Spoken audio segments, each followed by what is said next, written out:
Good morning, good afternoon, and good evening to all worldwide attendees who have joined us for Networking Fridays. Do you hear me very good? Okay, great. Our goal is to unite worldwide to connect, create, and inspire action on climate change, biodiversity loss, and pollution that threaten our oceans' health. Welcome to this exceptional session on the agreement under the UN Convention on the Law of the Sea, UNCLOS, on the conservation and sustainable use of marine biological diversity of areas beyond national jurisdiction, or BBNJ. My name is Ekaterina Astafjeva, and I will be your guide for today's Networking Friday. I work as a scientific officer at the German Marine Research Consortium, also known as KDM. Although I'm not a BBNJ expert, I have a background in marine science from my doctoral studies in marine microbiology and biotechnology at the University of Hamburg. Being here today, I'm interested in the potential impact of the BBNJ agreement on the scientific world, particularly how this ambitious agreement will influence how we use and utilize marine genetic resources and the best available science to achieve it. So this session aims to raise awareness about the content of the BBNJ through open and meaningful conversations about the international agreement and science concerning the future use of marine genetic resources, the development of high seas marine protected areas, environmental impact assessments, capacity building, and transfer of marine technology. We have actually received significant interest in this session with more than 100 registrations from over 330 countries. We would, of course, like to thank all participants for their interest. And after all the presentations, I hope our speakers will answer your questions. But before we start, let me provide you with some background information and an outline of today's session. So why does the BBNJ agreement matter? The BBNJ agreement is important for several reasons. Firstly, it includes provisions addressing unequal participation and benefits from activities beyond national jurisdiction. This will help to implement other ocean-related instruments effectively. Secondly, the agreement can address climate change, biodiversity loss, and pollution. This agreement is the first comprehensive cross-sectoral ocean treaty in decades since UNCLOS. Establishing specific mechanisms for cross-sectoral cooperation can profoundly impact more holistic and integrated approaches. Moreover, the agreement can make crucial contributions to ocean-related global goals and targets, especially to achieve Sustainable Development Goal 14, which focuses on conserving and using the world's oceans, seas, and resources for sustainable development. Its effective implementation will also be essential to achieving the current main module, Global Biodiversity Framework. Particularly, Target 3 aims to conserve and manage at least 30% of marine and coastal areas by 2030, especially those important for biodiversity and ecosystem functions and services through effective area-based conservation measures. So what is in the agreement? The agreement covers four main issues related to the conservation and sustainable use of the BBNJ.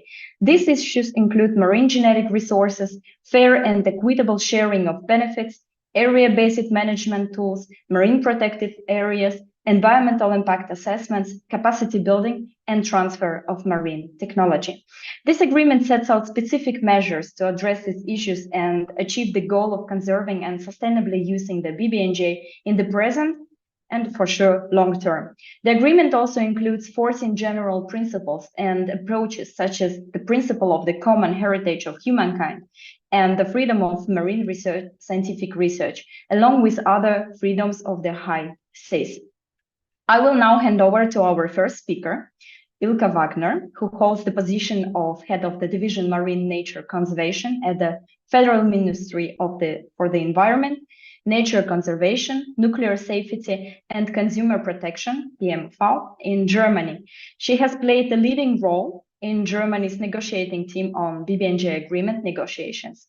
In her presentation, she will cover various aspects such as the ratification process, early entry into force, the importance of future regulations, and the opportunities and challenges associated with multilateral ocean governance. Ilka, the floor is yours, and I will start sharing the presentation. Yeah, thanks a lot. I hope everybody can hear me. Thanks a lot for the invitation. and the possibility to speak about the significance of the new agreement. I try my very best to stay within the 15 to 20 minutes, also in order to enable, after we have all presented our input as panelists, to enable discussion and an exchange. Yeah, that would be of utmost importance also to me. Yeah, as I was already introduced, I'm head of the Marine Nature Division within the German Federal Ministry for the Environment here in Berlin. I'm with the ocean team for 5.5 years now. And before I was involved quite for a long time in the climate negotiations under UNFCCC. Important, but also cumbersome UN negotiations are not foreign to me. But the good thing is that we really achieved a groundbreaking treaty here. And I would like to outline in my presentation 3 things mainly. There are 3 parts. Part 1, what is it all about and what's the context? Part 2, what's the state of play? Where do we stand? And part 3, the content. What's in the treaty and what's to come when it will be implemented. So I would start with the first part, and I would like to call it the High Seas Treaty, but the technical term, of course, that was already introduced is BBNJ, so biodiversity protection and sustainable use in areas beyond national jurisdiction. Next slide, please. Thank you. And this slide shows what is the high seas. What are we talking about? It was shortly mentioned in the introduction by Ekaterina already. These are the areas beyond the 200 nautical mile limit of the coastal states. So you see it on this map as the area in deep blue. And you can see that this is quite a huge area on our planet. So the oceans are the biggest ecosystem on our Earth, sometimes overlooked.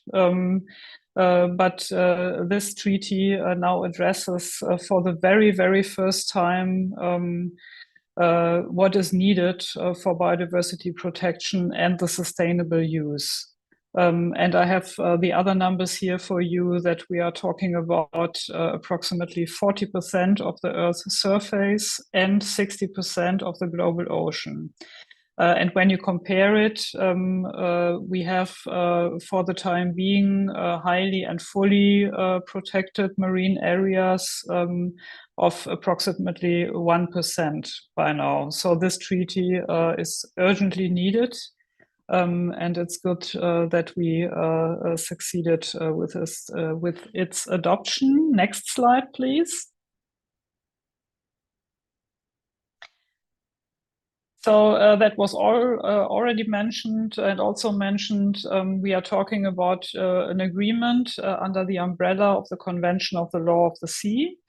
We also call it sometimes the Constitution of the Oceans. When you look into the UNCLOS treaty, you will see that it's very much, in German we would say, child of its time and of the thinking when it was adopted at the beginning of the 80s. Because it focuses very much on the economical use of the ocean. And there was not much, only I would say a small anchor in some paragraphs on ocean protection and biodiversity protection. So this new BBNJ agreement is a kind of modern, up-to-date interpretation and framework for what is needed for the protection of the high seas. And one challenge we were facing during the negotiations, and a challenge we will face for the implementation of the agreement, is the fragmented governance of the high seas we see. We have a lot of regional and sectoral agreements, for instance, covering fisheries, in regional agreements. We have the International Maritime Organization organizing and setting rules for shipping. We also have seabed mining, and we have, of course, the International Seabed Authority. So the challenge in the negotiations was to establish a framework, to adopt a framework for nature protection and sustainable use in an environment where there are already a lot of institutions covering several uses, human uses, and covering a lot of the surface of the ocean, so to say, the high seas.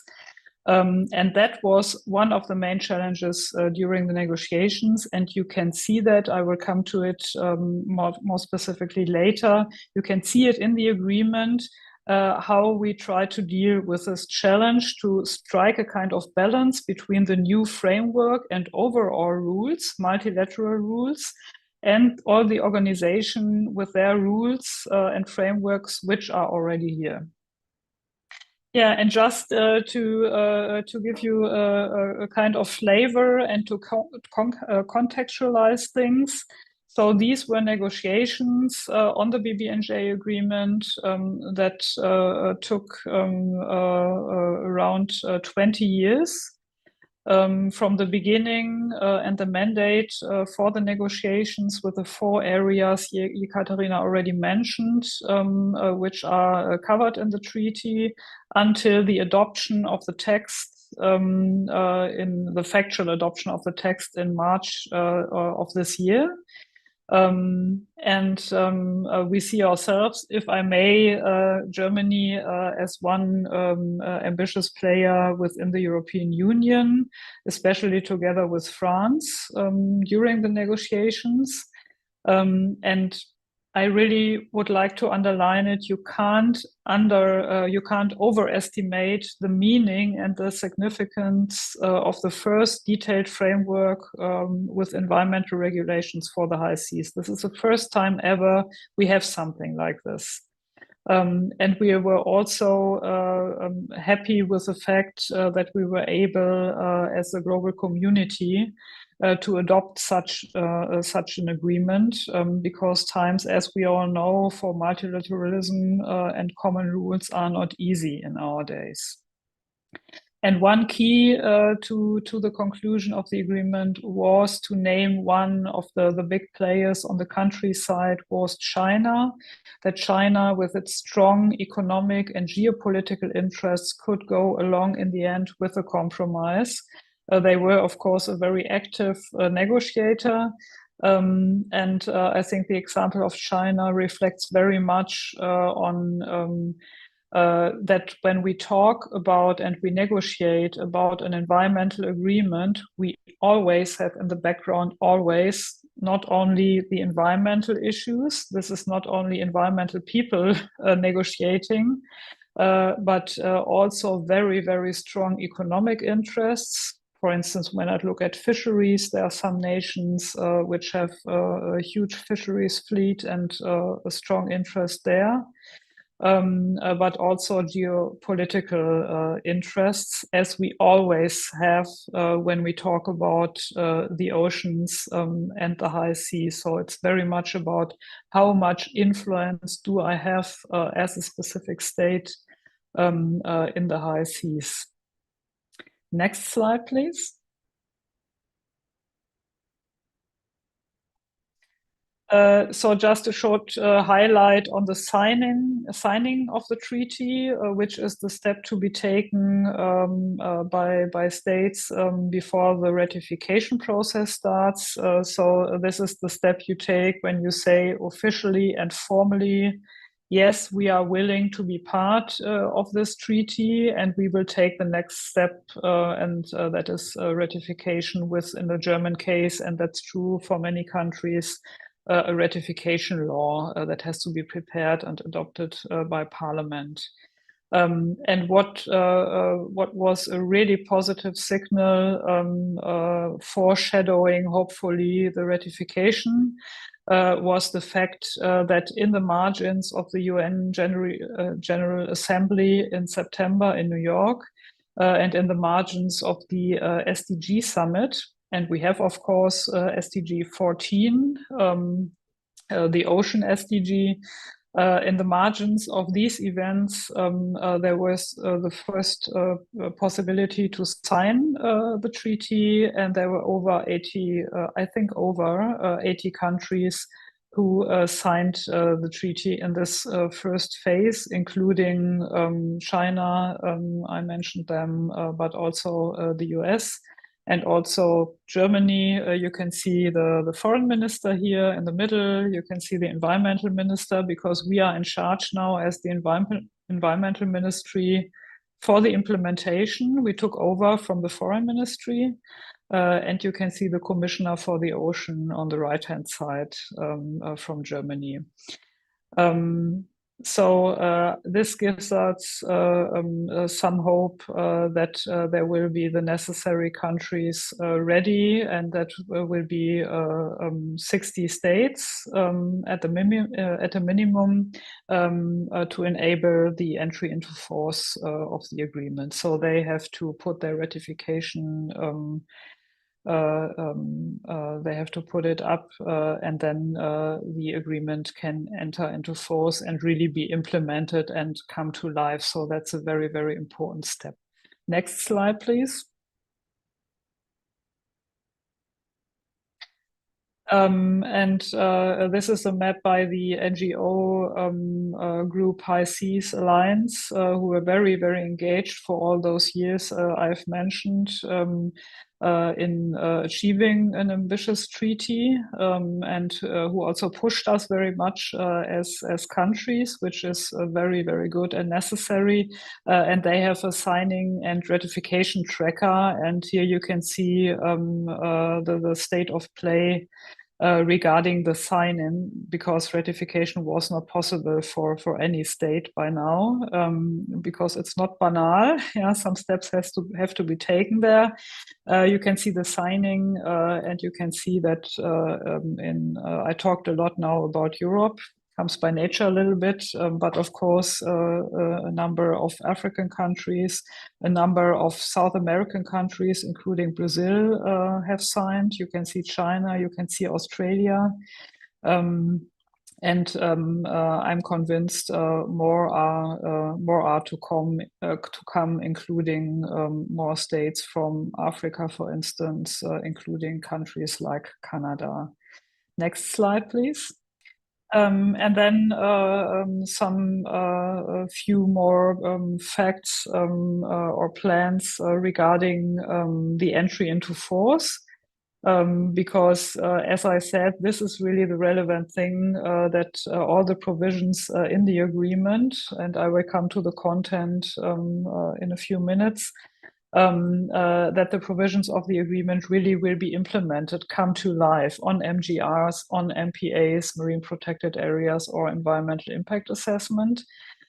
So there is a kind of political goal and race for ratification, which we support very much as Germany, and also the European Union, which is that the High Seas Treaty comes into force until the third UN Oceans Conference that will take place in summer 2025 in Nice in France.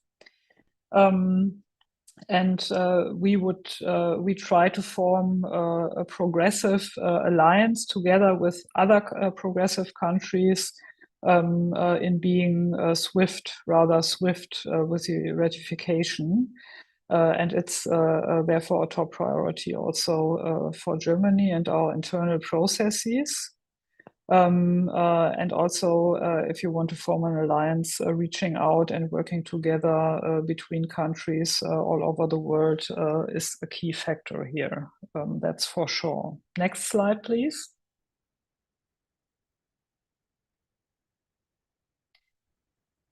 Yeah, and a few words on the BBNJ as a mixed agreement. That may sound a little bit dry and technical and legal, but it's really decisive when it comes to the implementation. It's a very specific, I would say, EU internal question, which we have to solve internally, of course, but we just have to define as the EU, the European Union, what will be implemented, for instance, on MGR. What will be implemented through a framework, a legal framework for all European countries with EU legislation, and what will be implemented on the national level in the respective member states. The technical and legal work on that is, of course, intensely ongoing. I mentioned our will for swift ratification. At the same time, it's of course important for us that we do it thoroughly because this should last for a very long time. And for us, two areas on content are of utmost importance from a German perspective. One is the research and the marine research. German institutions and German marine research is a kind of lighthouse, if I may say this with a humble attitude, but it has significance worldwide. For us, it's important to protect the freedom of research and to support research institutions with a swift and also reliable and good implementation of the provisions when it comes to the use of marine genetic resources. The other area which is of utmost importance for us are the environmental provisions, focusing on the management tools, including as the most prominent one, the marine protected areas. So we want to have a say on the national level through national legislation, how exactly we want to implement the provisions. And if we are really quick, thorough and quick at the same time, we assume that the ratification process would take us, I speak from a German perspective now, would take us about 1 year, and this would be really swift. But of course, we aim, as I said, for ratification until summer 2025, as I said. Next slide, please.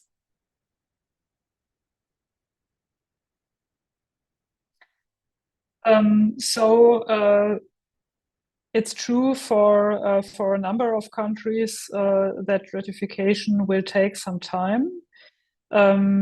If we would have 2 or 3 years until the real entry into force and the meeting of the first conference of the parties of the agreement, so we will have our own high seas treaty conference of the parties, which is also for the governance an absolutely new thing.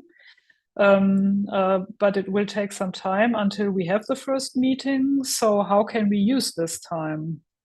There are some technical questions. What kind of is there a possibility to build a kind of group like a preparatory committee to prepare the first conference of the party meeting? Because there are a large number of decisions establishing the institutions under the new agreement and also then beginning to elaborate more detailed rules. I'll come to that a little bit later on the content. So there's a lot to prepare, and one focus area for us is the preparation of proposals for marine protected areas. Next slide, please.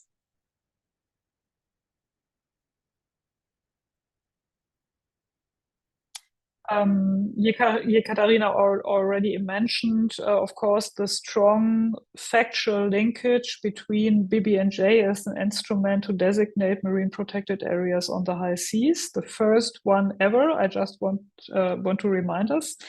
and the CBD goal of achieving 30% protection on the high seas and the coastlines, coastal waters, by 2030 of 30%. And I mentioned that we have only 1% highly protected marine areas in the high seas by now. So that's an ambitious goal. BBNJ is a central instrument for implementing it. And what we would need and how we want to use the time until the first conference of the party is to prepare with other countries and with stakeholders, including civil society, including the research community, including indigenous peoples, play a very important role, which is also laid down in the BBNJ treaty text. When you look in into the specific chapters, we want to develop proposals for marine protected areas together in order to enable us as countries to table first proposals for the first conference of the party. So we don't want to wait until that. And as Germany, we will have through our International Climate Initiative. Just want to mention it because I think it's really, it can be an important mosaic stone in this whole process. We will have a bidding process. We have a thematic call as part of our International Climate Initiative. With a huge project where you can already find details on the web page I've mentioned here. I've put in the link here, where we want to enable partner countries, developing countries through this project to prepare for the entry into force, especially looking at marine protected areas, to be able to elaborate, to develop proposals, to commit to them, and to be able in a coalition to table them for the first conference of the parties. That would be a huge step forward. Next slide, please. Yes, and now my third part. So what's in the treaty? Yeah? What's the content? I try to touch upon, given the time, upon some areas and details. There's some German left here in this slide, but what you can see is an extract of the table of content of the treaty. These are the 4 areas which were mandated, which here Katharina mentioned in the beginning. You have part 2 on the use of marine genetic resources, including the benefit sharing. This was an area of special importance for a lot of developing and emerging countries. Then you have part 3 and 4. These are the, I would say, the environmental chapters with the area-based management tools, with the environmental impact assessment. And then you have part 5, which is very much covering the instruments to reach the targets of the other chapters, which is capacity building and transfer of marine technology, which were of strong interest for developing countries in the first place. And part 6 are the institutions, and I will not go into detail here, just to mention that although it sounds perhaps a little bit dry in the end, the institutions define very much who can do what through what kind of processes and channels. Next slide, please. Our content, what is it all about? In the part of covering marine genetic resources, it's of course about how to deal with research and use of marine genetic resources in the high seas, which for the time being is mainly covered by a few countries, financing research institutions and I would say wealthy companies being able to finance activities there.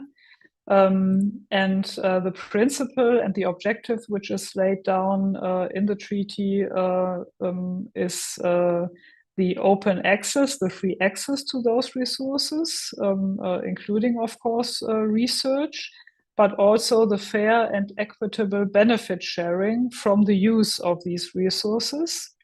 And that covers very much, on the one hand, the non-financial aspects like information sharing, but it also covers possible financial compensation for the use of marine genetic resources, especially, of course, the economic and, let's say, industrial use. And every or all marine genetic resources are covered here, from plants and animals, excluding fish stocks and excluding mineral resources. So that stems very much, of course, from the exception for regulated fishing activities and military activities. What will be new also for researchers will be the notification requirement when you have some activities and research on marine genetic resources on the high seas. And the model is very much like the model of the Nagoya Protocol from the CBD context. However, the details, how exactly the notification will work and how that would be channeled also through the respective institutions in the parties of the agreement, those details have to be defined. And for us, it was important to establish this need for notification of activities, but at the same time that the burden is not too high for these additional requirements. But it comes very much, of course, from the approach of a comprehensive transparency when it comes to activities having to do with marine genetic resources. As one institution to ensure the transparency and to develop the further guidelines, a committee on ABS will be established then with the first conference of the parties. And for many developing countries, especially, this agenda item, this topic, marine genetic resources and their uses, was of strong interest because countries who are not in a position to have research or to benefit somehow from the gains companies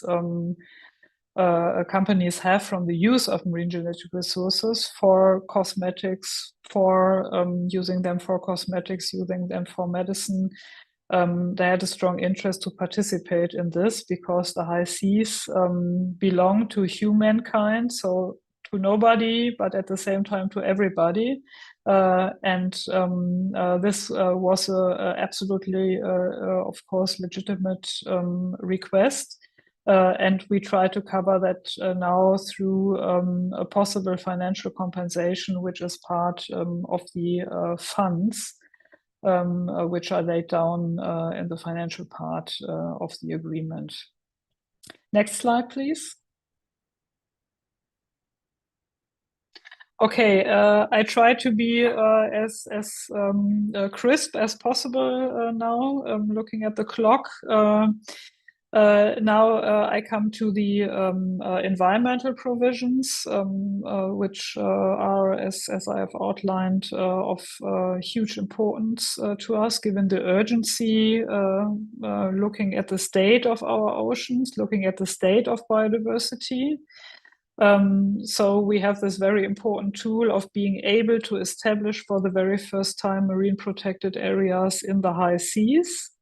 And what is covered are the high seas and the seabed, which we also know as the area. And the national waters are excluded because it's a high seas treaty, but also disputed areas.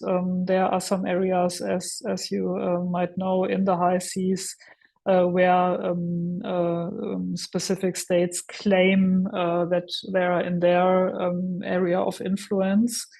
So that was a highly disputed topic, the highly disputed areas. And also we have comprehensive objectives here, including the establishment of coherent networks of protected areas, which is from a biological point of view a very important approach.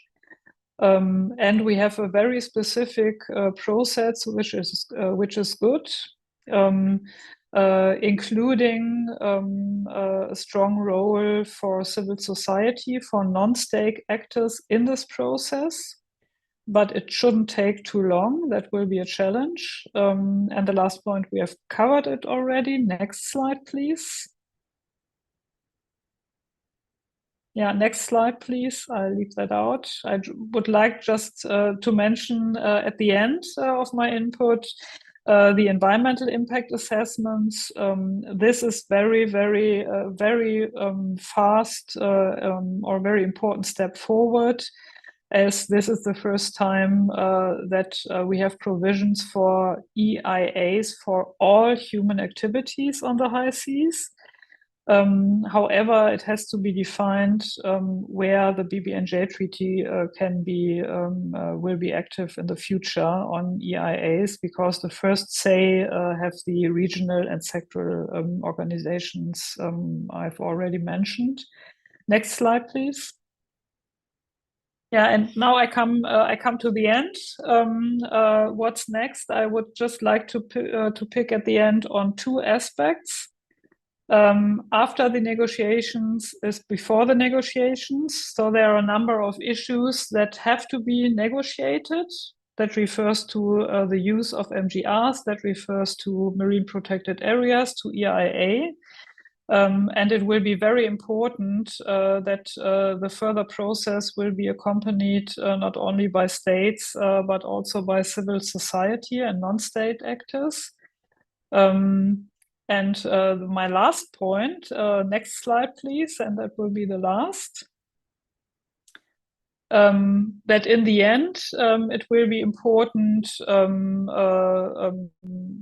what countries are willing to implement, how ambitious they are, what they decide at home regarding the high seas. And it will also depend on the political will. So the treaty is a beautiful, and I wouldn't say perfect, but nearly perfect treaty. It was more than we ever expected, what we adopted. But now it's, of course, decisive what we will be willing and able to implement. But this is the first time ever we will have a home for the international ocean community, being able to meet within a formal frame during a regular conference of the parties, a little bit similar to the climate change process.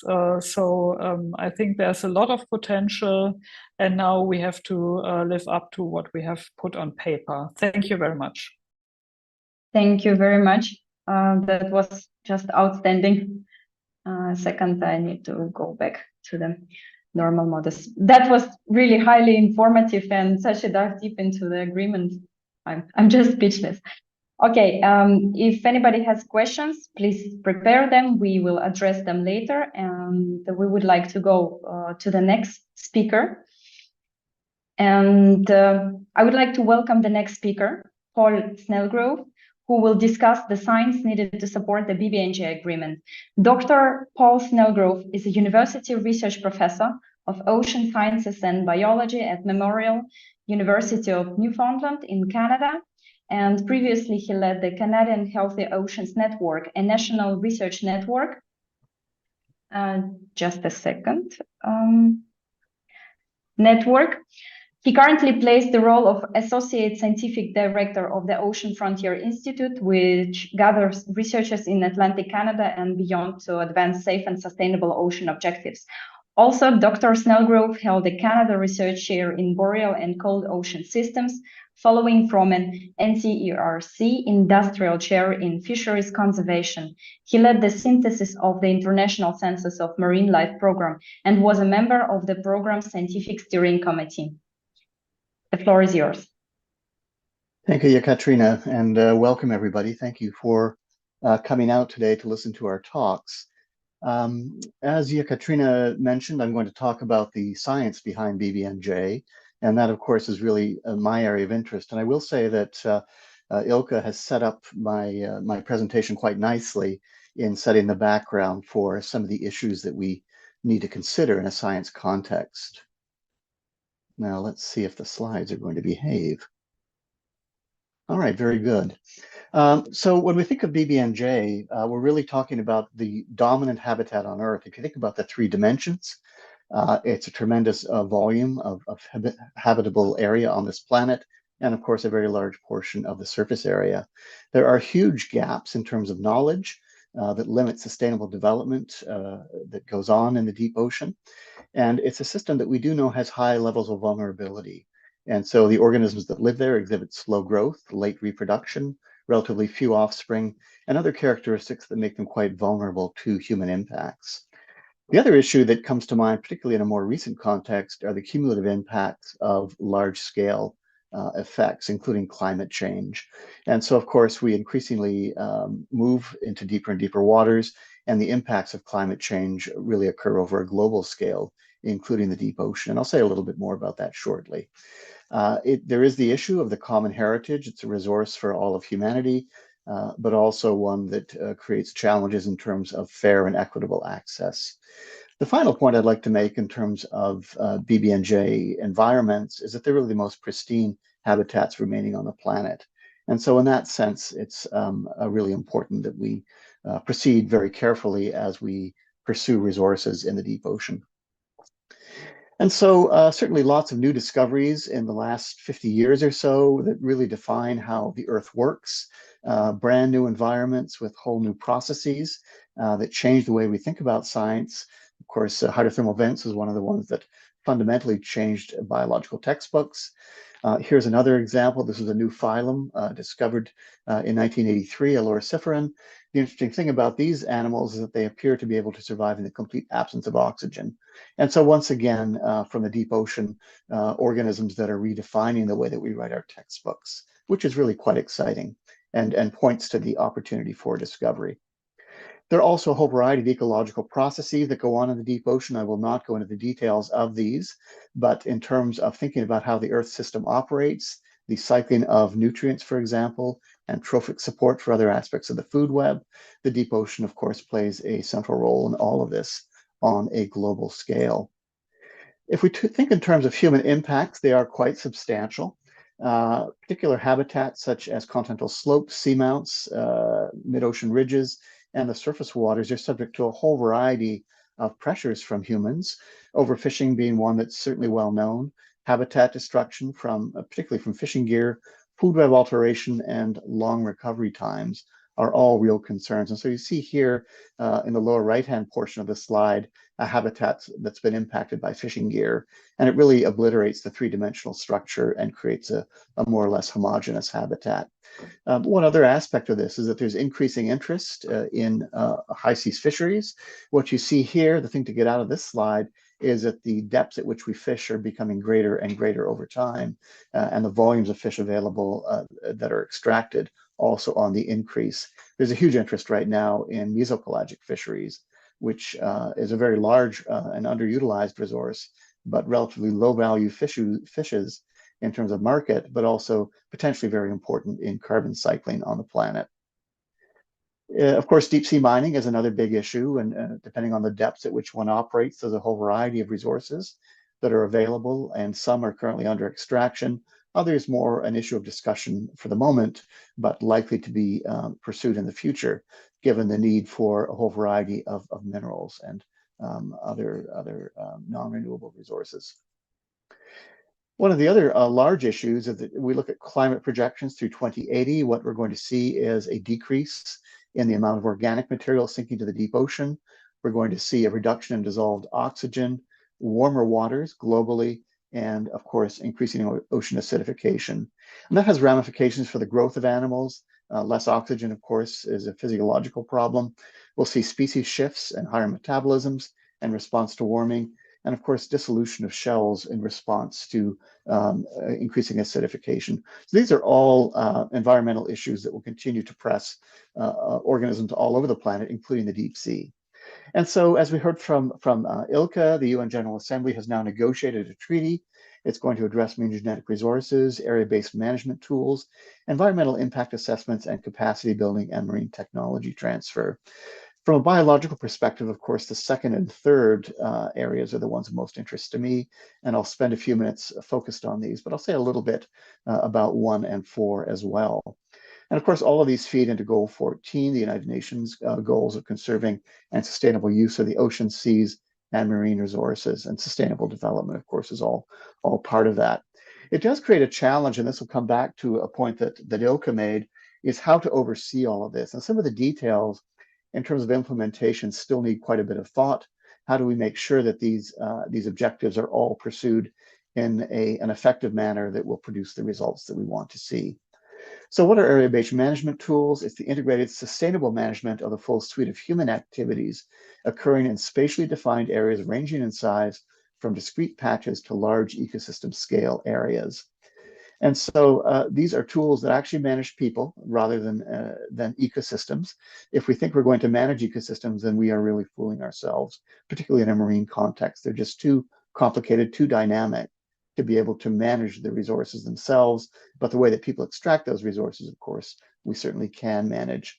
From an effective science perspective, one of the things I would plea as we move towards implementation is to identify clear scientific objectives and attainable and measurable outcomes. And so there are lofty objectives one can think of, like conserve biodiversity, but the actual meaning of what conserve biodiversity means is complicated. And so do we deal with transitory species? Do we include stray species that don't normally occur in that environment? Do we include microbes? All of these issues need some thought as we roll out this BBNJ process. And again, attainable and measurable outcomes, for example, maximizing biodiversity, sounds good, and in fact it is, but how do we actually measure that and know that we have maximized rather than attain some specific objective that we can define more clearly? So from a scientific perspective, when I think about the deep sea, and it's an area in which I've worked for most of my career, there are a whole variety of science questions that I would boil down to 6 major ones. So who lives there and who passes through there? How are they connected to one another? How can we predict where they occur? Because there's so much of it. We can't sample all of it. How do they impact Earth systems and the way that the Earth operates as a planet, as a living planet? How do they respond to perturbation and impacts of human activities? And importantly, how do we apply these questions to environmental impact assessments and area-based management tools? And so if we look at area-based management tools initially, so we think of the who, how, impacts, vulnerability, and so on, there are clear connections there that we can identify. For example, with who, we can think about where are the hotspots, vulnerable marine ecosystems, environmentally and biologically sustainable, sensitive areas, excuse me. If we think of connectivity, we can think of MPA networks. How can we create networks that help one another out? Where can we set up fisheries closures that will maximize the effectiveness of those activities in terms of sustainability? If we think about impacts on Earth, sustainability of function and species, if we want to keep the oceans operating the way that they need to, if we want to sustain those species, how can we use area-based management tools to achieve that? And finally, on vulnerability, how can we protect the ocean environment more broadly and provide insurance against future change and ongoing change related to human activities? We can do the same sort of mapping on environmental impact assessments. For example, one of the things we would want to detect for an EIA are changes in biomass and species composition. In terms of connectivity, how will these changes affect adjacent areas, as well as the area that's actually being tested for impact assessment? How can we maintain the integrity of a system and ensure that our impact assessment attests for that effect? And finally, what sort of impacts are we going to see with a given activity? Are they positive? Are they negative? And are they neutral? So all of these questions tie in very closely together with broad science interests and science objectives. Now, I'm not going to go through the details of this because I want to make up a little bit of time here, but I will point out that various area-based management tools have their strengths and weaknesses. And for the most part, they really go from flexibility to how effectively they provide broad protection to a given environment. And so depending on the type of tool that is used, it may in fact be much more flexible, but less adaptable or less comprehensive, I should say, in its degree of protection. So what I would say, though, in summary, is that the toolbox available is in fact quite useful because it gives us different options in terms of how we protect the environment. So I want to say a little bit about challenges in BBNJ effective deployment and implementation. First of all, there's a lot of unknowns. And so when we look at marine biodiversity, the estimates range quite a bit, but one of the most credible estimates in my own view is that we probably know about 10% of all marine species, and that's referring to metazoans or multicellular animals. If we think about microbes, that could go up another order of magnitude. And so we have all these species out there. We want to sustain them, ideally, but we don't even know who they are in many cases. And so still quite a lot of work to do. If we look at the area of the ocean that's been sampled, it's hugely biased towards shallow waters. You'll see here in the upper right-hand corner that we have 0 to 200 meters, where almost all of the biological records have been collected. If we look into the deeper areas down here in the lower right-hand corner, you'll see that they are very poorly sampled. This left-hand panel shows you the number of records as a function of depth. And what you see is these records start to decrease very quickly once you get into the thousands of meters depth, which of course is what we're talking about when we get into BBNJ. One of the other points I wanted to make, and this relates to genetic resources, and this is the relationship between species which describe natural products and new species descriptions. And what we see is that most new descriptions are in groups such as the mollusks and crustaceans. There's much better taxonomic capacity out there for these groups. There are also very good amateurs who help in this process. But in fact, the ones that tend to contribute the most towards natural products, which of course is what marine genetic resources are pursuing for the most part, it's groups that are not as well described. And so one other point I want to make about this slide is that it's been estimated that about 1 in 5,000 species in the marine realm is likely to produce a marketable natural product. And so the marine genetic resources is an important aspect of BBNJ. It's a complicated one. I'm hoping that as a scientist, it's not going to deter basic science research. One of the challenges that I see with BBNJ is there's a lot of expectation from the clearinghouse mechanism that you perhaps all heard spoken about, and exactly how that's going to work, I think, is very unclear at this stage, but hopefully it will not deter research because there's an awful lot to do out there in terms of marine research. One of the other big questions in deep sea ecosystems is the connectivity between adjacent areas. One of the examples I frequently use is Toronto International Airport, Pearson in Canada. When this airport shuts down in the winter, you may know we have some harsh winters in Canada, it basically creates chaos for all of Canada. And it's because most flights go through Toronto before they go international. The point being that biological populations often have a similar sort of thing, where some populations contribute much more to future generations than others. And so we really need to identify those source populations and make sure that they get an extra degree of protection, because they are the ones that will, in the end, play such an important role in sustaining a given species. And so that connectivity then becomes a key question, keeping in mind that many species have adult stages, and then they have egg and larval stages and juveniles that all may occupy different areas and also have their own sensitivities to human impacts. Another challenge is that there are a whole variety of different habitats out there. And so when we look at these habitats, they prevent sampling challenges, but also opportunities, and also tremendous potential for discovery. Now, what you see in these dots here are actually seamounts, which is just one type of ecosystem. And as you can see, these images all around the perimeter of the slide are other types of deep sea ecosystem.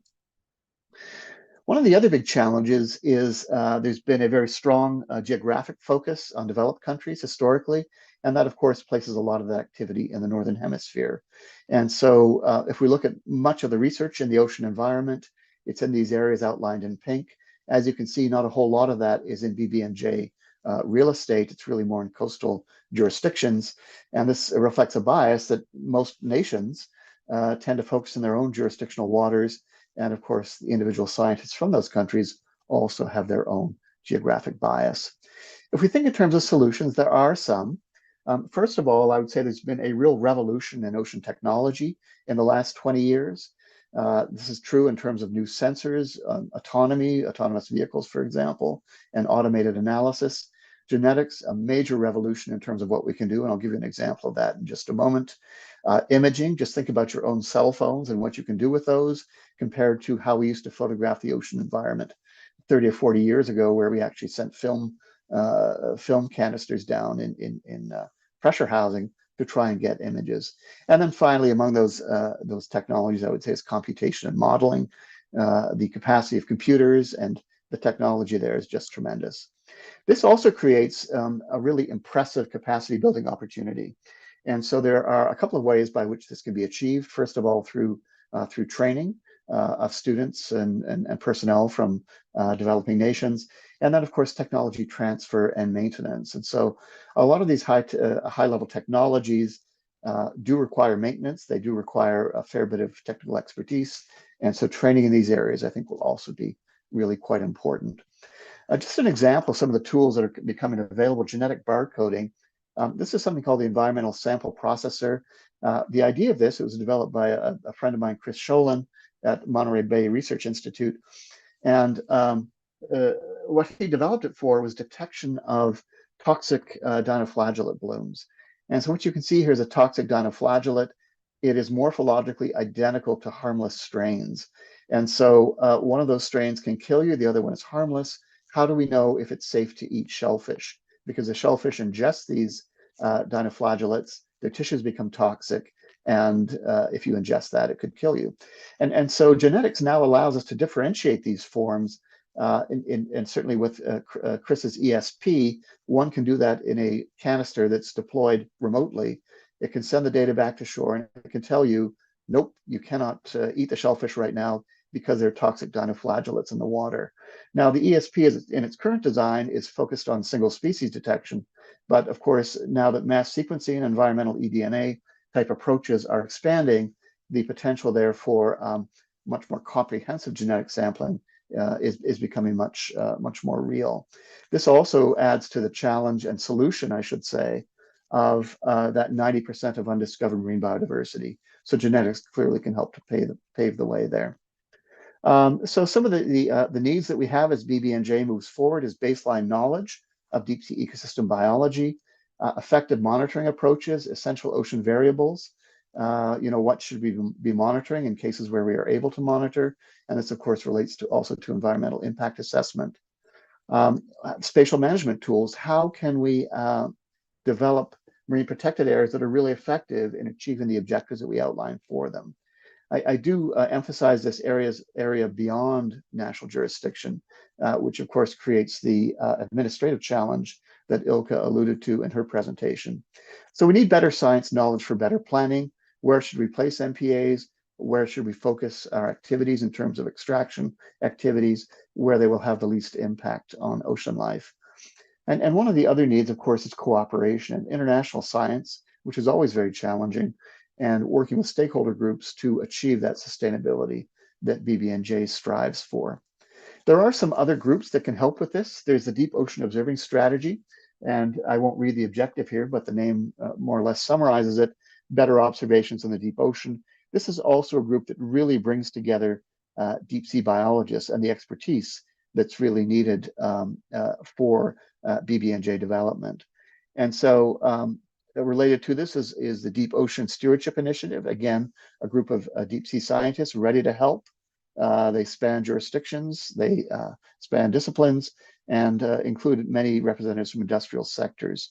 And so they really want to help to make this process effective. And I hope the BBNJ process will draw from them. A couple of other activities. There's an activity called Challenger 150. that is celebrating the 150th anniversary of the Challenger expedition by trying to create opportunities for scientists from developing nations to work together as we try to cover the global ocean more effectively and integrate that coverage more so than we have in the past. There's a brand new program called Ocean Census. This is a follow-on to the Census of Marine Life. Alex Rogers is a key player in this Ocean Census. Again, in this case, it's using genetics to try and rapidly improve our designation and understanding of species diversity in the ocean. And so I want to finish up with this slide pointing out that I think BBNJ is really a very special opportunity. There's still quite a lot of work to be done. Some of the key issues, for example, who's going to oversee different aspects of this work, who will select the scientists to ensure that we have truly competent and strong scientific advice that's provided. But in the end, the goal here is that we really want strong science advice to support strong ocean policy. And when these two come together, I will finish off by saying that the result can be simply divine. And so it is absolutely worth striving towards. Thanks very much for your time.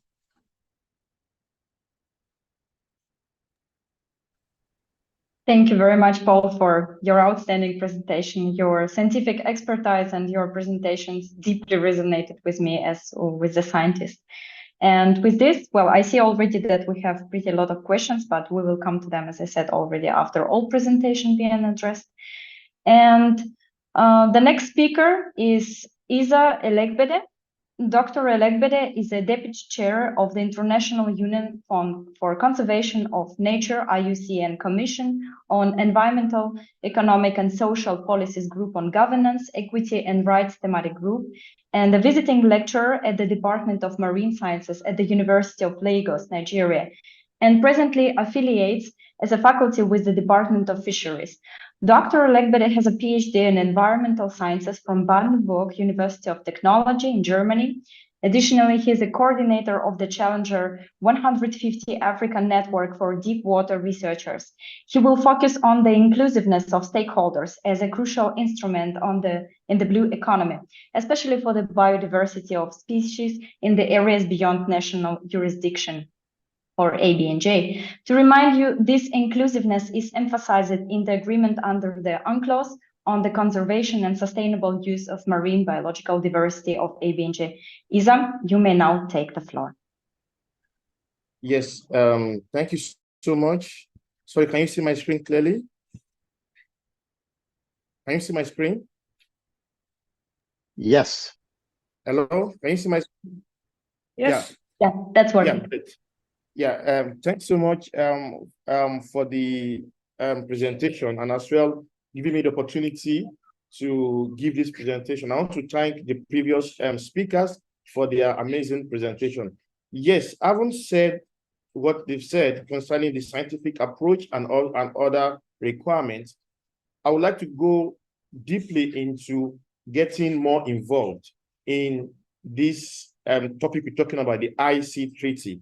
And that is why I'll be talking about the inclusivity of the stakeholders in the blue economy, particularly looking at the conservation and sustainable use of marine biological diversity of the areas beyond national jurisdiction. So basically, talking about the blue economy, why? Because this area represents the scope with marine activity where we harness the potential of the ocean resources. With this, we try to strengthen our resources through utilization of all these marine assets. However, this blue resource we're talking about is beyond the traditional notion of exploiting resources. However, there's need to look at the conservation of this marine ecosystem. How? By prioritizing the protection of this management, and as well to see how all efforts, including local, regional, and international effort, can be able to achieve this sustainability we're talking about. With this, the advancing trend in the topic of blue economy extends to the areas beyond national jurisdiction, which talks about the popularity and the big expanse of these ocean resources that lies beyond areas beyond the EEZ, popularly known as the IC. So with this, there are efforts at the global level, especially the UN, that has introduced this agreement, and with the recent agreement globally on how to forge ahead with this treaty.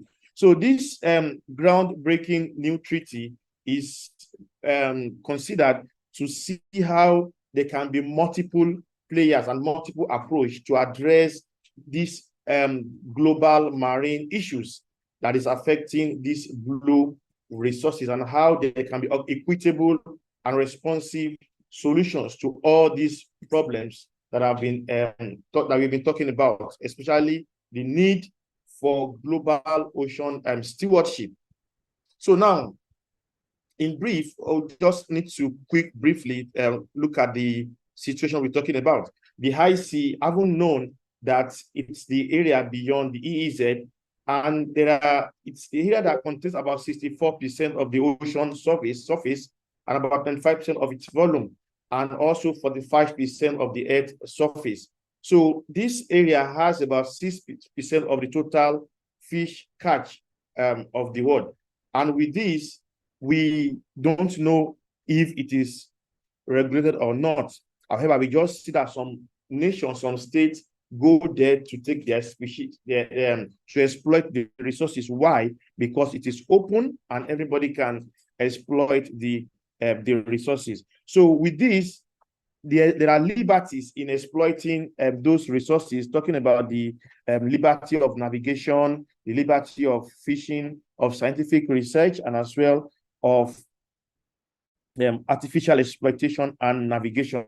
So with this region as well considers the seabed, and that is why there is a need to look at the management of the biological resources in this area. And how do we do it? It cannot be done alone by individual institutions. There's need for collective effort. So now, the overview of this agreement, which talks about the ABNJ under the UNCLOS, and we all know it's a remarkable effort that addresses the conservation of and sustainable use of our marine biodiversity. And recently, in June 19, the agreement focused on the complex and the connectivity of these issues, and how all these issues can be properly harnessed sustainably. So which looks at the need for collaborative governance to ensure the protection of the marine biological diversity in the common global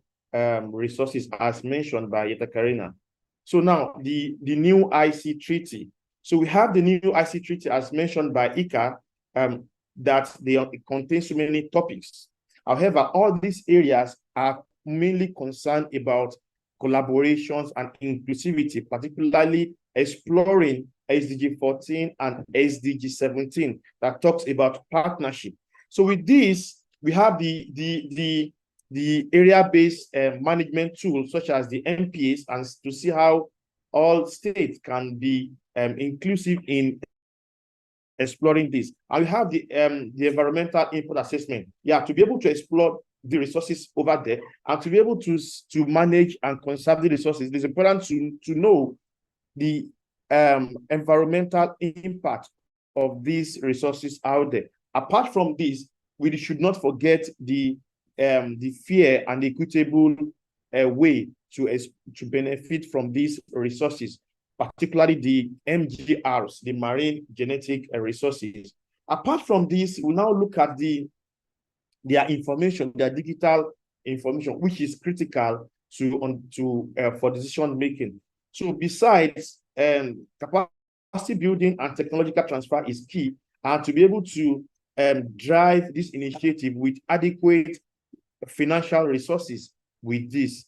Then with this, now the situation that we have now, as scientists and as a researcher, there are speculations with what is happening over there at the IC. Now, there are speculations that there are 91% of the ocean species there, but they are still unclassified. We don't know them. And there are so many amounts of resources that are yet to be exploited over there. and we don't have an adequate clue of the genetic resources in those regions. And it is also important to see how to now go in the realism of the possibilities to make sure that this new treaty is well enshrined. And now to talk about the reality, how do we properly implement this new treaty? So with this, talking about the benefit of the treaty, it talks about the social benefit. It looks at improving the welfare of not only this generation, but however the future generation, and also to see how there can be multilateral inclusions and cooperations with all the stakeholders. Apart from this, there's need for improvement in global decision making to bring everybody on board, including the traditional knowledge, the traditional people, the vulnerable, and all others, and as well to see this new treaty expect to enhance the ocean climate resilience and also enhance revenue, and particularly to see how all these biological resources can be conserved to be able to have a sustainable fisheries that will be beneficial to everyone. So now, talking about the inclusion now, how do stakeholders get ideally involved? So number one is there's need to see how stakeholders can be effective in making decisions that relates to conserving and sustainably using the marine biodiversity in the ABNJ. So this includes an inclusive recognition to be able to have diverse interests, concerns, and to bring expertise from various scientific and non-scientific entities on the table, on the round table, to see how they can be a well-structured governance at that region. So in addition, it is important to see how these regulations can in turn properly be moderated within the blue economy. And recently, we published a paper last 2 weeks on how non-state actors can be effective in marine and ocean sustainability. So it is important that non-state initiatives are crucial and are expected for proper governance. Especially, we also need the involvement of RFMOs to be able to see how we can have an effective implementation of our area-based management tools, as explained by the previous speakers. Apart from this, the capacity building and technological transfer is crucial, and to see how stakeholders can participate fully in a way to share knowledge and to see how we can be effective in managing these resources. So now, who are the key stakeholders that are interested, that are required to effectively be inclusive in managing these resources? We have the states, which are important. We have the non-state initiatives, the NGOs, and the private sector initiatives. Then besides, we must not relinquish the effort of the RFMOs, the IMO, and the International Seabed Authority for all these structures to be collaborative, and as well to direct and create a line that will be sustainable to manage the resources. Whereas all these stakeholders should be focused on these key structures, that is the community of parties, the secretariat, and also the clearing house mechanisms that are managed by the secretariat for transparency, and also to see how there can be coordination. Besides, our scientific communities needs to be included. Our experts from all walks of life needs to be part of this initiative for effective inclusion, and as well the implementation and compliance committee. So having this committee, the committee needs to be transparent and to be realistic in implementing all these articles that have been that are contained in the recent treaty, not forgetting the resources, the financial resources. The committee is required that will be able to scope out funds from all areas, be it voluntary, mandatory, and all trust funds that can assist us in managing the resources, and as well the Access Benefit Sharing Committee. So all these structures are important in adequately including the resources and managing the resources effectively. So then in addition, the capacity building initiatives, these are very, very key to be able to build skills, to be able to see how we can link and collaborate on knowledge transfer and capacities. Then also the aspect of technological transfer. It is important to see how to know the value of technology first, then to see how we can transfer it through various means, like this initiative that we are on the Networking Friday, to have many of those initiatives, and all this can assist to enhance some of the tools, for example, the area-based tool that we have talked about. So now, a wake-up call for the Global South. Now, there have been comments that the Global South are not really enshrined. They are not participating, and they are not effectively getting the benefit from the resources. Now, with this new treaty, it is important to see how they can be empowered through and also work together through capacity building and transfer of technology.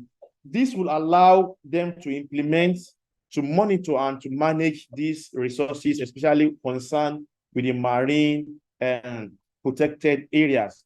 Besides, the provision to support this states in the Global South through participation in the EIAs, so that they can engage effectively in the governance, and to be able to see how they can be provided with funds, and as well, they too should be supportive in not only getting from the Global North, however, they should be supportive in bringing collaborative resources together to be able to properly harness these resources very well. And lastly, the improvement of the COP, especially in the Global South, for proper and sustainable conservation of these resources in these areas that we have talked about. So in conclusion, it is no doubt that for us to achieve the goal, especially talking about the decade of action, the SDG 14, and all the things we'll be talking about, if we do not take the topic of inclusivity critically, I am sorry, there might be challenges in us achieving our dreams. So it is important to see this tool as a critical factor, and to see how we can bring all stakeholders from the state, non-state, and other initiatives to be part of decision-making in properly effectively managing the resources at the IEC for equitable usage. And there's need for proactive action and stewardship to be able to have the common responsibility of this global community in safeguarding our biodiversity resources at the moment. So thanks so much for listening. It's an honor to be here. I'm really grateful. Thank you so much. Thank you, Isa, for sharing your insights with us, especially regarding the importance of the inclusiveness of stakeholders, also from the perspective of the benefits sharing. And I see that we have already many questions being answered in chat, and some of them which are not answered, we will come to them after the presentations, as I said. Now I'm pleased to introduce the next speaker, Leo Brewster, who is the director of the Coastal Zone Management Unit at the Government of Barbados, where he oversees the implementation policy for integrated coastal management for Barbados. He represents the Barbados government at regional and international meetings on coastal hazards, coastal vulnerability assessment, land-based source of marine pollution, and coastal zone management. He possesses a PhD in integrated coastal zone management from Cardiff University, Wales. With over 34 years of experience, he is very familiar with developing management strategies and strategic planning for small island integrated coastal zone management and rapid assessment techniques for coastal impacts. He was recently a vice chair of the IOC UNESCO in a subcommission for the Caribbean and adjacent regions. Leo, your portfolio is absolutely stunning. I'm speechless. Thanks a lot. The floor is yours to tell us more about your work. Would you like me to start sharing the presentation? Yes, please. Thank you. Okay, just give me a second. Okay, so just want to make it clear that I'm just going to be presenting my personal perspective on the BBNJ Treaty and its implications for Caribbean, small island developing states. This is not the government of Barbados' position or the Caribbean region's position. We got to go back to the beginning. So yeah, but the whole idea behind this talk is to really and truly try to explore some of the issues that more or less came to the fore as part of the whole negotiation process for Caribbean SIDS, and what I think are going to be pressing concerns. I want to thank all of the former speakers before me because they've actually laid out a very clear path of understanding how the work within the BBNJ took place over the several years that it did, and more importantly, a lot of the significant considerations that the global partners have to consider moving forward, especially the areas of including stakeholder participation, the need to protect the ocean space, especially in the open ocean, and looking at high seas resources, especially genetic resources, and how they not only can be protected for sustainable use into the future, especially if you're looking to some extent at potential migratory species, but impacts to the deep ocean as well, which are going to come to the fore in the future. Next slide, please. So, as has been pointed out by Ilka before, I think it's clear that everyone understands that the high seas, in essence, are about 2/3 of the ocean area. They are almost viewed, obviously, as the interconnectivity between all the ocean spaces, making it one interconnected ecosystem. The oceans themselves are important because they control the environment, weather, oxygen production for the whole Earth, food and sustainable livelihoods for all countries generally. And as Issa just presented, the concept of the blue economy is a growing and dynamic field where you're getting past the traditional areas of tourism and marine transportation and trade, and actually getting into new areas of employment, new areas of exploration, new areas of discovery potentially, and looking for the investment initiatives that can be derived from private sector partners with government and other entities, especially marine researchers too, as Paul presented, to look to see not only what's there, but what definitely needs protecting, what can be exploited, and what should be looked to be preserved if you're going to especially be looking to deal with the concept of the 30 by 30 goal that was set as the UN decade identified. Ecosystem services are essential not only for the coastal space, but extending out into the open ocean. And as we've all known, this year is one of the hottest years globally.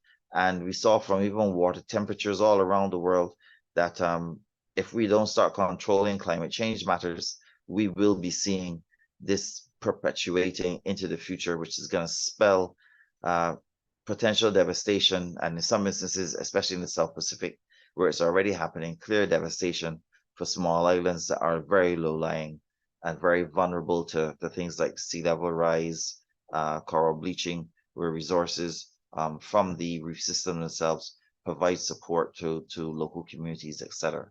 Next slide. So, as always, this is the area that we're looking at. Everything seaward of the 200 nautical mile limit is of significance to the high seas, especially when dealing with aspects of the extended continental shelf and its management. Next slide. And for the Caribbean, just looking at it, it looks like pure chaos, correct? What you can see on the left-hand side is all the countries that have more or less established the median line approach to EEZ boundary designations. And, you know, when you look at the Caribbean basin, you can see that those lines are quite interactive and interconnected. And on the right-hand side, you can see that there's some locations that carry stars, which indicate areas of potential, well, ongoing dispute in some situations and potential disputes in others. And all of that has implications into how the Caribbean space is going to be effectively managed in the future. Everything to the upper left of the screen is where the high seas would be, and that is the area of greatest importance to the majority of the small islands within the Caribbean island chain going forward. Next slide. So as was pointed out by all the presenters before, I'm not going to dwell on this. There's several sections to the BBNJ, and each of them are strategic and unique in their own worth. So I'm not going through this because Ilka did a really good job going through the areas of consideration and their significance to the treaty itself. Next slide. But what has come out recently, and was what I actually saw captured with the Women in the Sea, is this breakdown here gives a clear indication. I know it might be fine, but it gives a clear indication as to what was actually achieved through advances in the development of the BBNJ. It also tried to identify what some of the minor divergences are, where there's room for improved negotiation that can be more or less achieved, hopefully quite easily, using easily in parentheses. And then obviously the red flag areas are the areas of greatest divergence that are still being actively pursued at a different level to ensure that all member parties can feel that they will have an equal voice in what needs to go on within the marine space. Next slide. So for the Caribbean, the four principal areas that are of greatest concern to us are obviously things like capacity building and transfer of technology, access and use of marine genetic resources, the applied use of area-based management tools, and the use of the procedures for environmental impact assessment, especially within the high sea space. What we've found is that we need to actually build greater awareness around the High Seas Treaty across the islands. For me personally, I came into this process in 2017, and I encountered a strong CARICOM, Caribbean Community team of representatives that have been following the process for a very, very long time. So they were entrenched in terms of understanding all the nuances, where we started, how we got on where we were, and where we had to go. I think, though, that there's been that level of disconnect between what was happening at, say, the UN level and activities at the national level across many of the countries. And there's a need to build awareness around this treaty, right? We also have to look specifically at the development of training materials and tools that are going to assist in the better understanding as to how this process can roll out. And we have, as a general region, to be able to have greater exposure to technology. Now, some people may say that you have situations where, you have research vessels that may be passing through the region where you will be able to see certain aspects of technology in use. And there are opportunities, obviously, for country states to have observer status on board these vessels. But in doing that, you still don't have much in terms of the on-hands use of the technology because you're not really trained in it. The exposure in terms of being able to see how it's being used in your EEZ, if you're sampling for certain types of things, is informative and useful. And it can also allow you to then help chart your graduate and postgraduate education focus for your country to allow that to then feed back in. But there's a need for that level of exposure to become more real.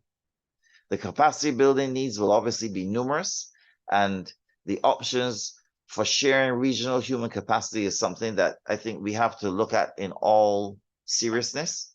Every country can't have all of everything, but it may be necessary to have a key pool of experts that exists within the region, either through the CARICOM community headquarters or some of the other sub-regional entities that are set up through CARICOM, where they would know where to find people who can actually investigate and pursue certain types of activity and technical resource capacities.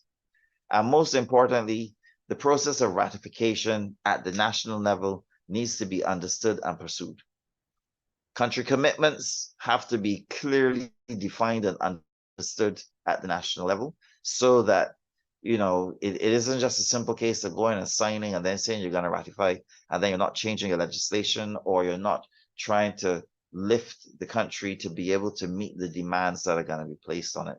And each of these will have financial burdens, obviously, that will have to be recognized for consideration and implementation.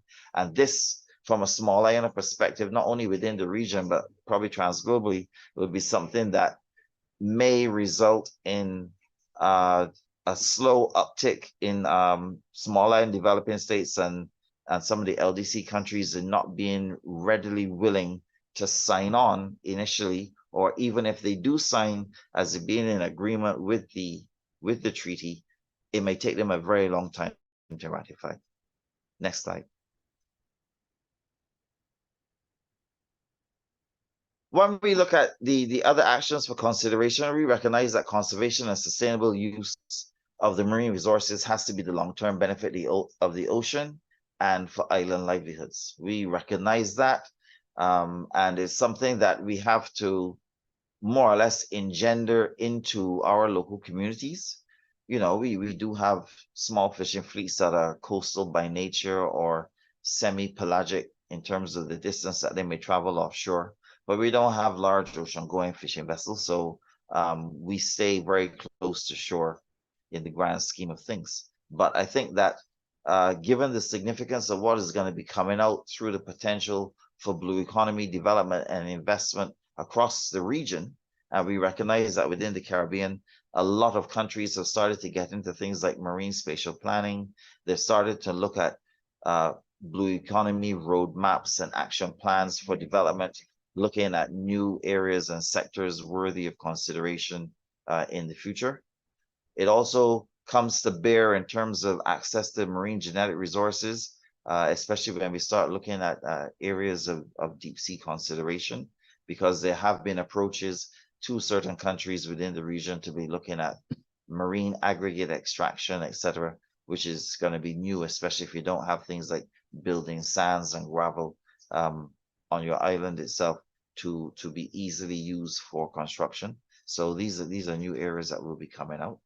I think the other thing to note is that while the original enthusiasm may have been lacking from a regional capacity and activity level, it was high in the final decision-making process. So as time, when the process first started, there was, if you could say, like fleeting interest from what I could have seen from the region and in terms of what was going to be required.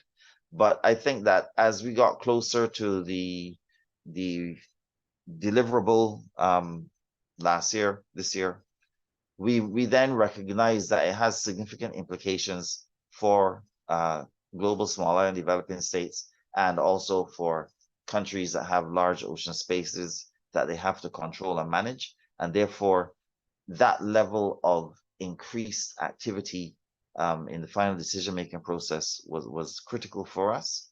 Our CARICOM representation in terms of upcoming and future negotiations will be different, because what we had recognized, and I think that's where we saw even within the region, there was the urgency in terms of trying to come to a rational conclusion to the treaty, was because it had gotten to the point where some of the long-term players representing the countries were starting to be rotated out into different postings.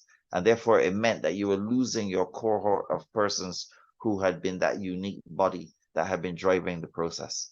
For small islands, obviously, this is going to be a concern because you don't have the necessary resource capital to be flying people from all over wherever they're posted to be flying back to continue in certain aspects of the level of pursuit of certain things they were following in the past.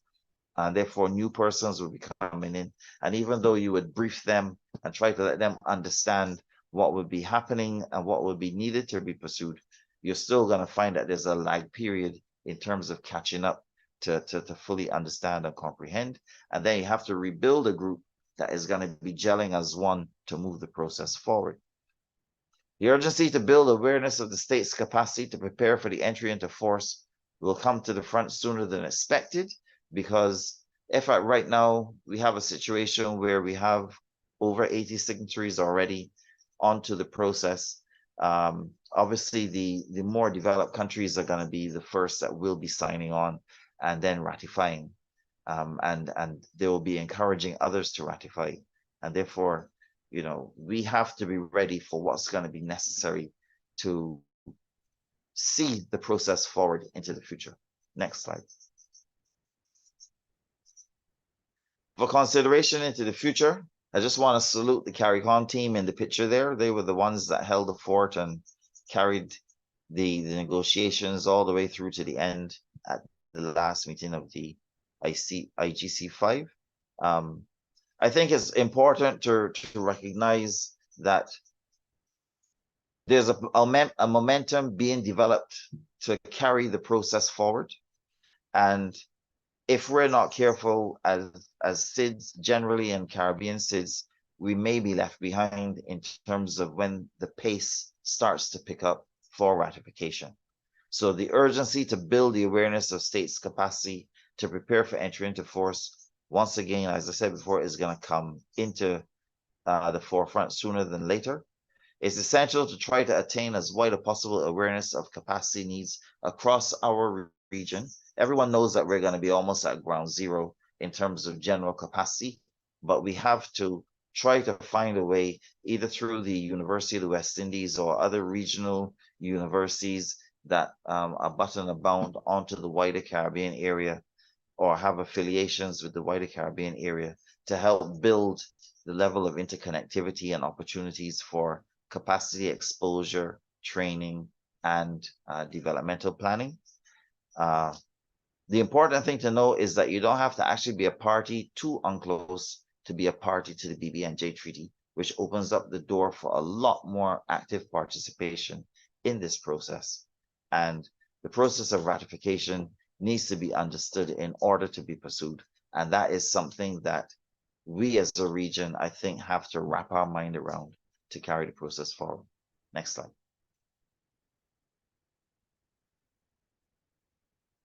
In conclusion, I just want to say that as Caribbean states, we recognize that there are direct benefits from Part 2 of the treaty, which focuses on access and benefit sharing, looking at capacity building and transfer of marine technology provisions under Part 5, and the financial mechanisms under Part 7. Area-based management tools and EIAs are also going to be of significance in terms of contributing to how the marine space can be protected and managed. But those three areas are of greatest significance for the Caribbean region at this point for consideration, in my mind. I think also Caribbean states have to actively participate in the intersessional activities, the PrepCom meetings and working groups that are going to be leading up to the first COP. It may seem like it's a long way off, but all right now there's still different levels of activity taking place, and we must have a presence in all to hear what's going on. Because if you start dropping out of these informal or semi-formal sessions, when you then attend a meeting, you will then realize that things have moved so far along that there's going to be too much catch up to be done, and the process and progress that has been made may be difficult to turn back the clock effectively to play catch up. So we need to be actively involved in every step of the way moving forward. I think many of the Caribbean islands have to give serious consideration to signing the agreement early, which will give them a certain level of commitment to the process of working towards ratification. We have to also continue in the negotiations process, ensure the representation of Caribbean SIDS concerns are raised throughout the latter stages, that were raised throughout the latter stages of the treaty negotiations are captured and reflected in future treaty developments. Because I think as things progress on, the areas of concern for the Caribbean still have to be captured and reflected, and a lot of them may also correspond with other SIDS concerns, and therefore we as small islands have to try to ensure that our concerns are going to be effectively reflected as part of the treaty process. I think that's it for me. Next slide. Oh, right. So this graphic is just to show that, you know, the three components of the BBNJ are pretty much divided into social, diplomatic, and economic boundaries. And it clearly demonstrates that all of them play an integral role at the global level in promoting the effective, not only use and protection of the marine space, but it gives new opportunities and avenues for development and strengthening of all countries generally. But where help is required, it should be able to be found and assistance given. Thanks a lot. Thank you, Leo, for this talk, which I hope resonated with our audience. I also think that raising awareness is very important, especially at this moment. And this is also great that you have shared with us your Caribbean representation perspective. And with this, I think we can answer the questions and open the floor for the questions round. And of course, I would like to use the opportunity and ask the first question. And my question is about cross-disciplinarity and collaborative research, supporting the implementation of the BBNJ Agreement. In addition to marine biology and oceanography, can emerging fields such as data science or artificial intelligence contribute to developing new monitoring, assessment, and management tools under the agreement? I suppose this question can be asked to our scientists. Paul or Isa would like. Sure, I can start. I think absolutely. The challenge here is immense. And I think effective use of data, effective use of technologies, and effective use of the various disciplinary expertise is absolutely critical to the success of BBNJ objectives. And so I'd certainly strongly support every effort to promote transdisciplinary research and inclusivity in terms of research disciplines, as well as different countries around the world. Thanks. Thank you very much, Paul. And I have one more question, and it is about scientific community. Maybe Isa can answer to us. Do we really have this responsibility to be deeply involved? Because I have heard that this question was asked in the several scientific groups. Do we have to be involved into the topic of the BBNJ agreement as an international agreement? Yes, thank you, Katerina. The scientific community needs to be involved actively, not only just mere involvement. There's need for active and consistent involvement. Why? Because there's need to actualize the information about our biodiversity information data. So as scientists need to be involved in understanding the situation in the IC. Like I said in my presentation, we know little of what happens there. Our genetic information around there is limited, and a lot of things are limited. So we need scientists to be actively involved, and we need resources, funding for these scientists to be able to undertake various research, and as well to be able to see how they can also co-opt other non-scientific partners to have to have a synergistic understanding of what happens in terms of the biodiversity and the resources in those areas. Yes. Thank you very much, Isa. We have a comment for Dr. Snellgrove. A brilliant presentation. Dr. Snellgrove, how can developing countries such as Senegal contribute to the solutions presented by Dr. Paul Snellgrove? We have poor infrastructure and lack of high-skilled professionals.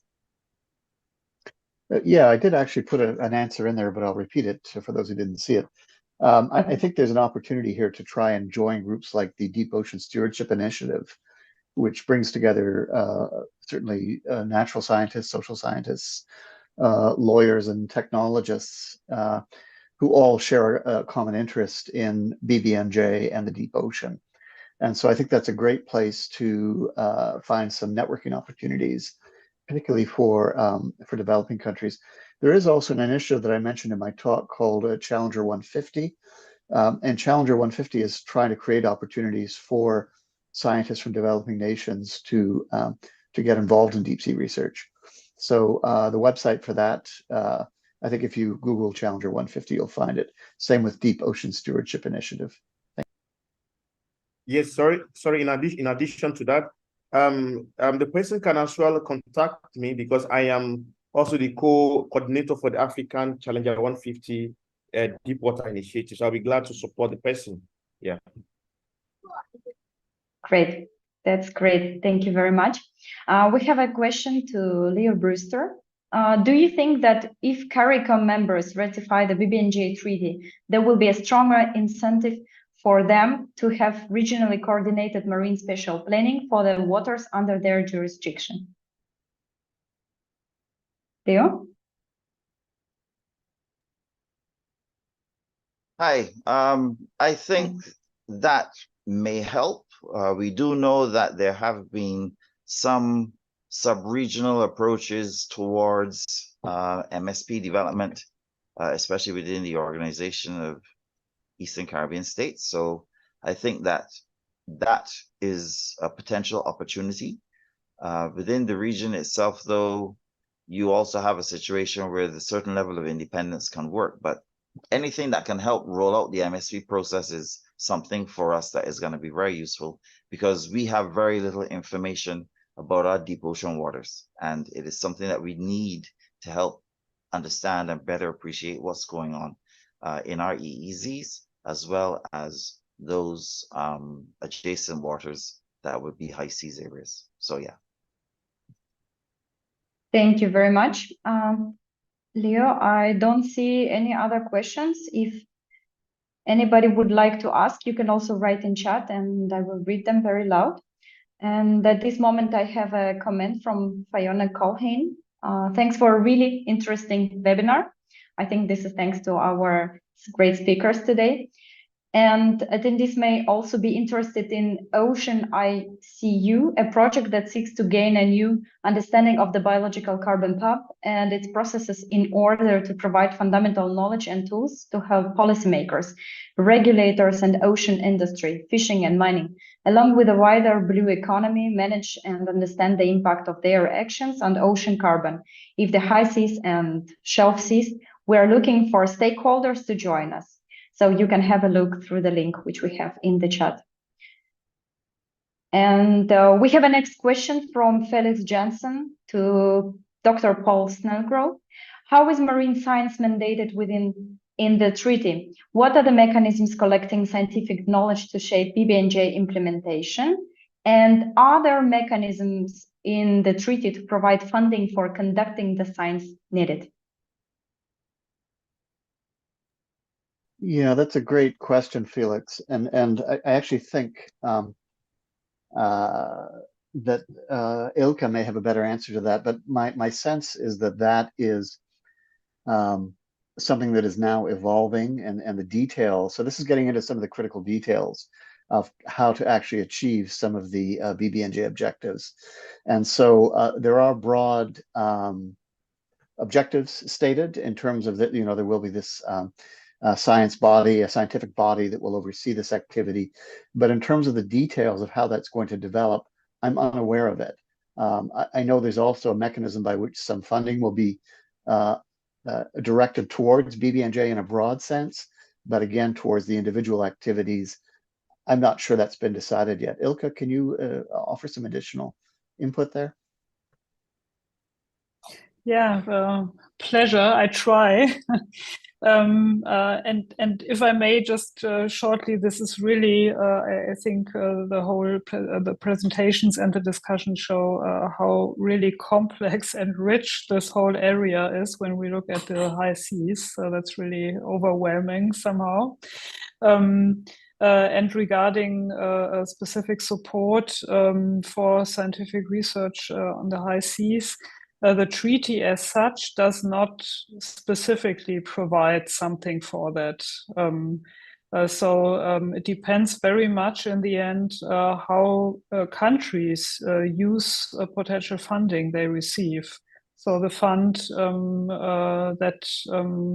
that addresses the need of developing countries regarding MGR and capacity building through the Global Environmental Facility, that's very much up to the countries to decide how they want to spend the money. So what does capacity building in terms of who mean? So there could be some potential, and I would agree what has been said, that the treaty can help. It could help, it can help, hopefully, to bring more support and financial support also to the scientific community in terms of the high seas. Thank you very much, Ilka. I totally agree with you. The whole agreement is overwhelming, and but if you want something to come out from it, we should be involved. Otherwise, things will happen behind us, and we don't know what's going on, and then we can have no impact on that. And I'm looking to the chat. So Paul wrote that he wanted to mention that there were several good written questions and asked it in the, okay, a second, let me go there. I suppose question from Frank Müller-Kager. Yeah, okay, I will start with that one. Question for Paul Snellgrove. Thank you for the presentation. As we redraft a vision for the UN Ocean Decade and specifically for Challenge 2, biodiversity and ecosystems conservation and restoration, we have a chance to promote concrete goals and metrics. If you can place 1 to specific goals metrics into a new vision white paper, what would that be? Draft now in process to be discussed at the Ocean Decade Conference in Barcelona.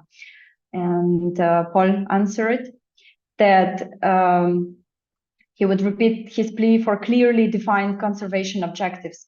Fisheries biologists talk about reference points, which is one type of clear objective. From an admittedly biased perspective, I would also emphasize defining and sustaining ecosystem functions. In that loss of species is terrible, but loss of function is often catastrophic. And thank you. So I don't see any other questions. Please feel free to ask if you would like to. And I also have a question. I don't know to whom. Maybe any of you can answer. From the perspective of NGOs, what can other organizations do? So we know what scientists are supposed to do. We know what governments are supposed to do. But what about other science policy makers? How they can contribute, how they can support both parties? What do you think? Well, let me give it a shot. I think from an NGO perspective, the assistance is going to help to develop the capacity building requirements. Okay. And that level of involvement is something that can be spread not only, say, depending upon the extent that you're at, from the community level right up to the university level. But I think more importantly, it will provide potential opportunities for new areas of research to be explored, because the NGOs have opportunities to and facilities to approach different funding sources that can assist in bringing that level of investment to small projects and large scale projects that can have a clearly defined emphasis. I think that is what would be needed from a SIDS perspective. There are a lot of good NGOs that are well established globally that work well with developing countries to assist them in this vein. And I think that level of activity is going to escalate, and it will be something that will be of benefit. And once they can work well with the government agencies as well to achieve a shared goal, it will be very useful for everyone. Thank you, Leo. So we have hands from Paul and Ilka. Sorry? Okay. Yeah, sure. Sorry, let me add to the comment from Leo. So looking backward to my presentation, talking about inclusivity.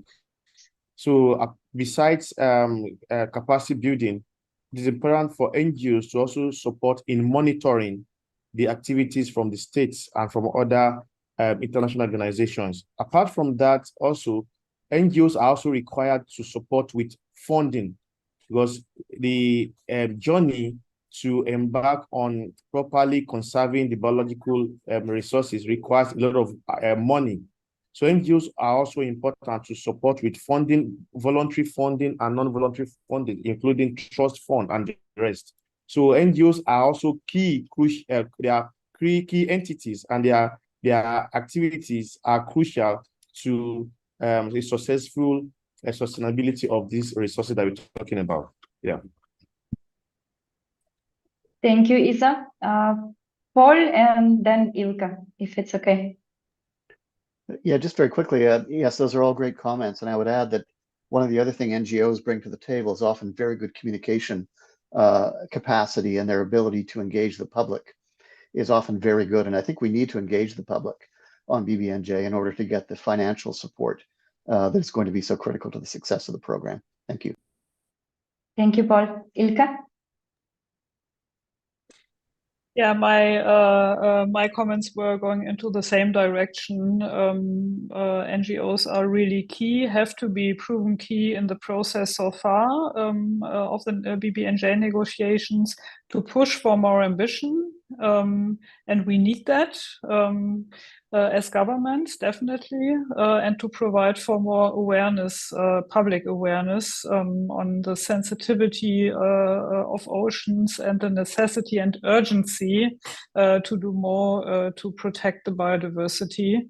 That is the second aspect I tried to highlight at the end of my presentation in terms of governance, that once we would have a place to all meet and come together, that's also an opportunity for public awareness rising and for NGO participation. Absolutely. Like what we do today, actually opening the topic and putting it right on the table. And we have a comment from Carlos Rodriguez Peña regarding European Union scientific policy in Horizons Europe. How will you solve problems of basic science support, such as studying metagenomic of environment and inside microorganisms guts to learn more about marine microbiology? Okay, who would like to answer? Paul? Yeah, I can say something on that, and I'll refer back to, you noticed in my slides, before I got into area-based management tools and environmental impact assessment, I listed a series of general science questions that can be used to frame EIA and area-based management tool needs. And so in short, I think packaging the question in a way that makes it appealing to the BBNJ process and the science of BBNJ is a way to get that basic science in there along with the more applied aspects. But it really is a matter of packaging effectively, I think. Thank you, Paul, very much. I don't see any comments, questions, and I think we can already come to the end of the session unless anybody has a comment on or some extra question. So I don't see that. So we have come to the end of our session, and I would like to express my gratitude to our speakers for their valuable contributions to Networking Fridays. It was a great pleasure for me to have you, everybody participating in the event. And I also would like to thank all the attendees for joining us. And special thanks go to the Air Center for providing us with the opportunity to discuss the BBNJ Agreement. Thank you for your time and attention. Thank you very much. Have a good day. Bye-bye.